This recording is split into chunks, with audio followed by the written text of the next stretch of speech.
Hi, welcome back to my channel. Today we are crafting some personalized ceramic coasters. Cricut software and use the search bar on top to look for Cricut, cabin coasters, because this is what I'm going to use as my template.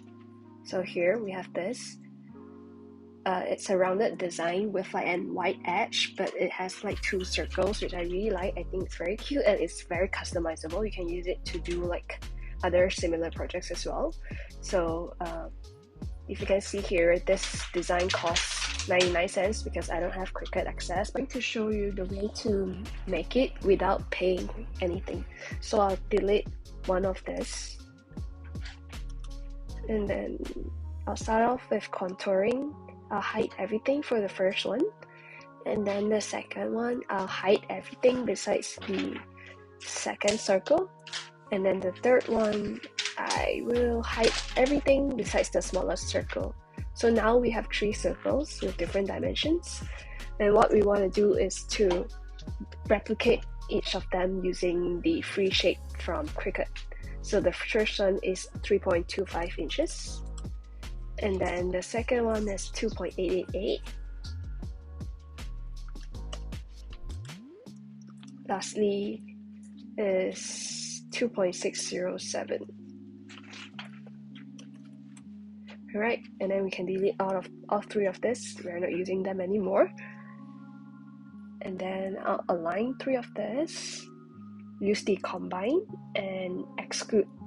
Alright, and then you get to customize anything that you want inside. You can put names, you can put images, whatever that you desire.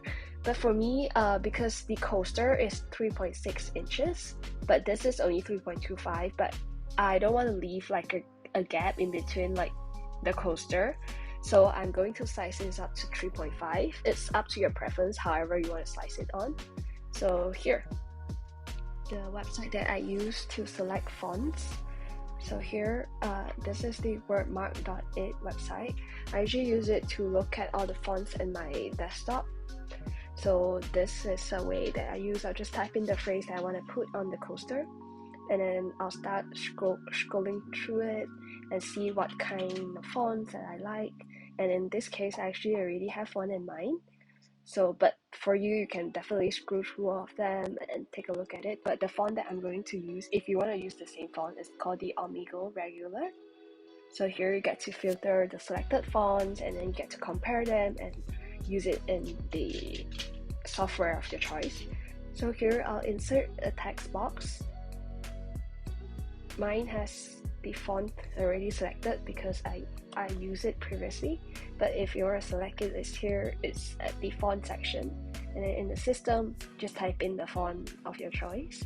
You can also scroll through Cricut's fonts, but because I don't have access, so most of this costs money, so that's it. So here I'm going to change the width to 2 inches because that's my preferred width. And then if you look carefully, there's like a weird gap, like it's very tight between these 2 letters, so I'm going to increase the letter space by a little bit. I think 0.5 looks good to me, and I readjust the width to 2 inches to make sure they fit perfectly.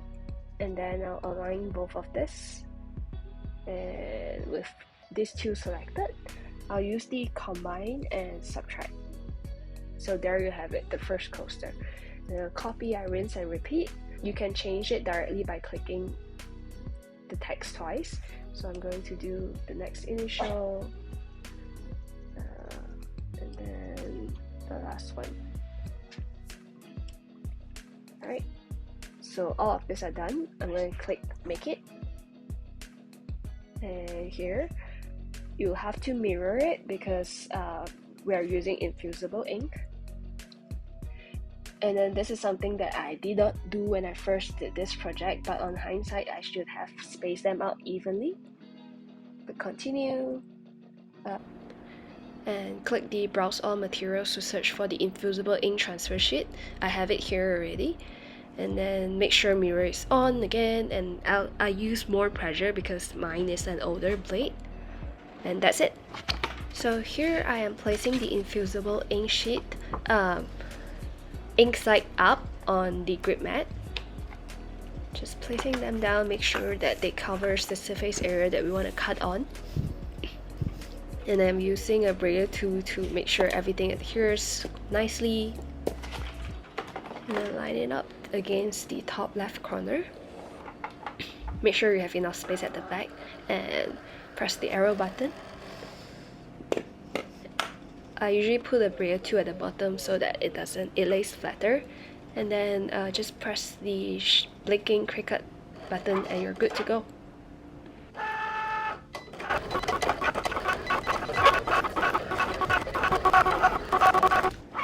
So after it's done, I usually like to check on the cuts and make sure it cuts through the paper but not the backing.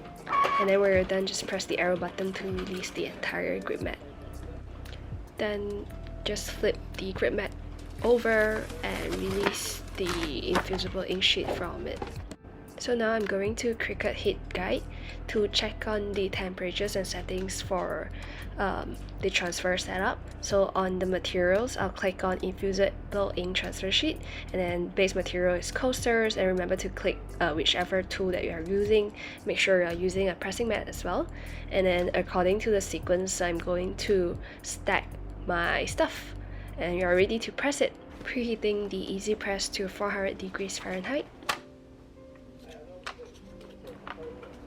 I'm also going to trim the infusible ink sheet and remove any parts that I'm not using and save it for some other projects. And then I'll carefully cut around. Here I'm being very careful because I did not leave enough space in between each design.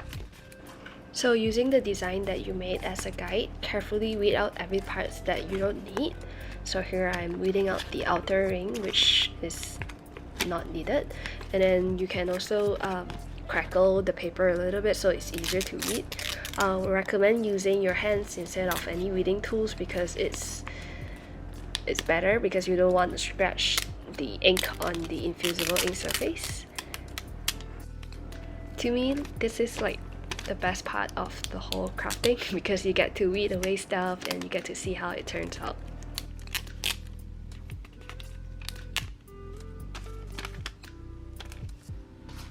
Just showing you what I'm using, the Cricut coaster that says infusible ink on top.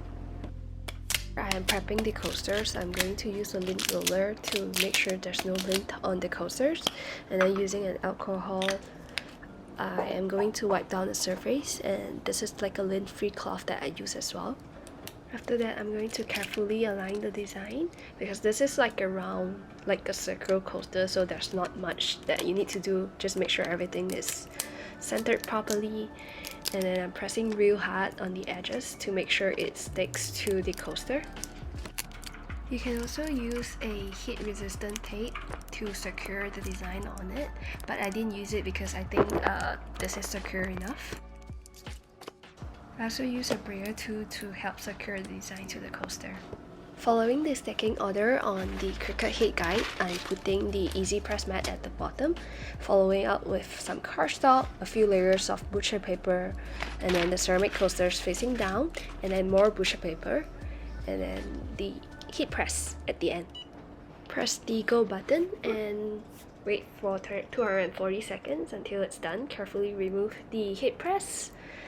And we're almost there. I take off the butcher paper and remove the heating pad at the bottom because it helps to dissipate the heat better. And then when it's slightly cool to touch, check on it, make sure everything like the ink transfers properly. And there you have it, personalized infusible ink coasters.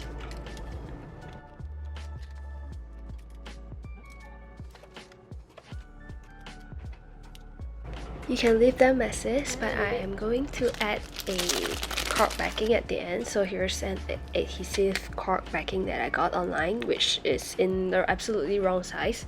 So I am going to cut them off carefully.